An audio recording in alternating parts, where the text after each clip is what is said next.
Hello, I'm Dr. Anjanette DiCarlo, and today's Straight from the Source is on cannabis plants specifically known as hemp.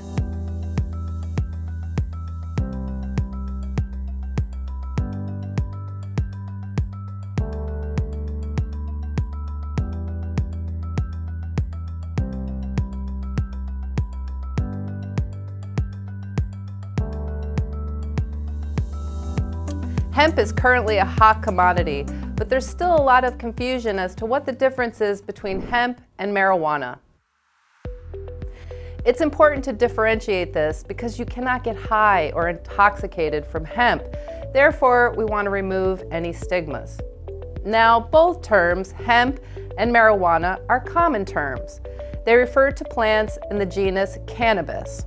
All cannabis species are aromatic and produce terpenes that can be made into essential oils.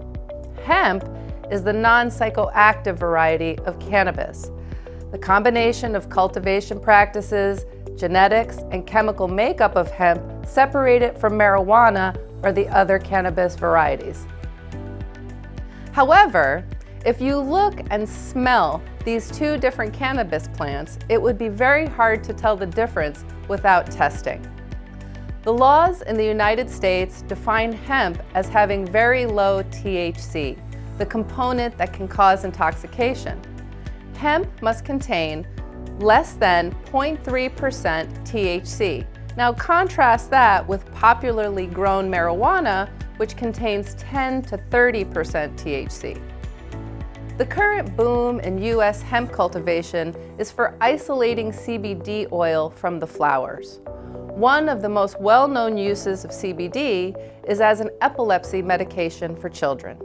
You've probably seen CBD products popping up at your local grocery store, pharmacy, or gas station, marketed as a wellness product, an aid for anxiety, pain, inflammation, or insomnia.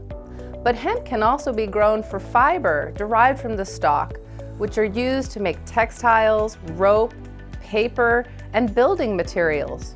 Furthermore, the seed provides a nutrient-dense food source. Hemp is food, fiber, and medicine. It is a plant that offers many benefits. Historically, humans have been using and cultivating cannabis for over 6,000 years. We've been transporting this plant around the world from its origins in the Central Asian Plateau for thousands of years. When hemp was introduced to the United States in the 16th century, it was grown for fiber and medicine. It's only within the last century that hemp fell out of favor. The Marijuana Tax Act in 1937 created high taxes for hemp and THC-rich cannabis with punishable offenses for farmers and doctors if not followed.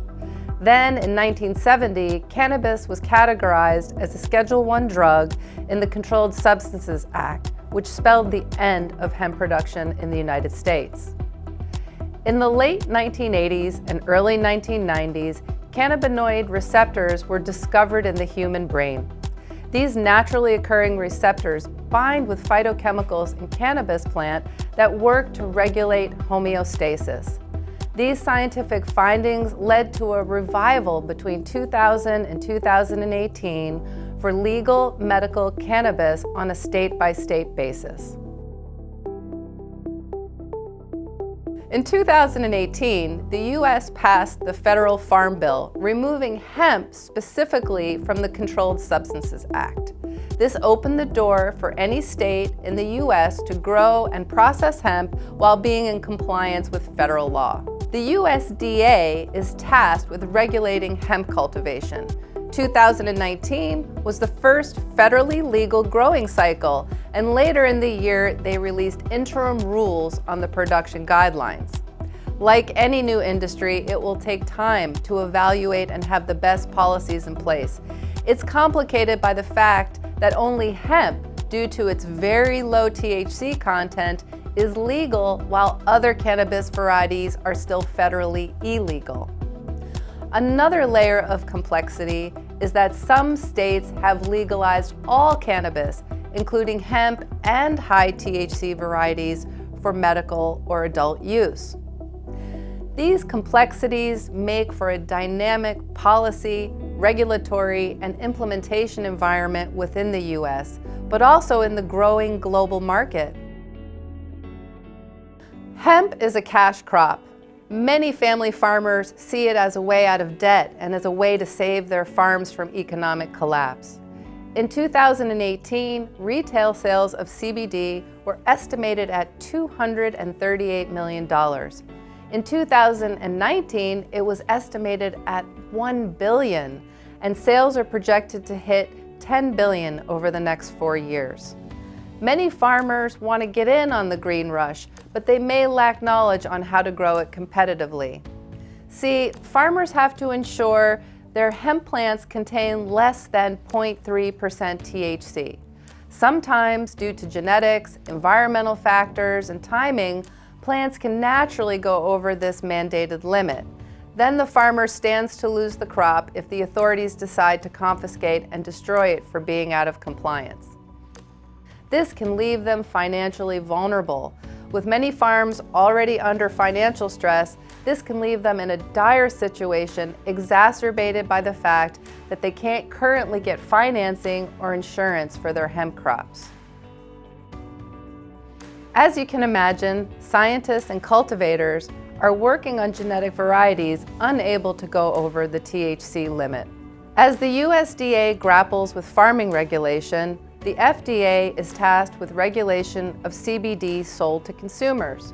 However, the FDA has not yet ruled on how they will regulate CBD products federally. Thus, many consumers fear safety, quality, and accuracy in labeling of products. It also leaves the producers and subsequently the farmers in a gray area, waiting for the federal ruling on CBD and whether or not it can be added as a dietary supplement in food and beverages. Even though there is no final FDA ruling, many states currently allow processors and formulators to add CBD to food and beverage. Without a doubt, testing of purity at the source, as well as third-party testing of retail products, is critical to ensure consumers are getting pure, unadulterated, and properly labeled CBD products. Let's also be clear that hemp growing and production is not automatically environmentally sustainable. Hemp is an amazing plant with many benefits, but it must be grown in an agroecological way, avoiding large-scale monoculture with high energy and water costs. Hemp can be grown in ways that contribute to soil restoration, reducing the carbon footprint, and providing ecological benefits as well as economic benefits. We also want to encourage cultivation of hemp for industrial purposes like hemp plastic instead of non-biodegradable plastics made from petroleum, which are choking our oceans, or even other materials like hempcrete insulation or press boards for construction to take pressure off slower growing trees.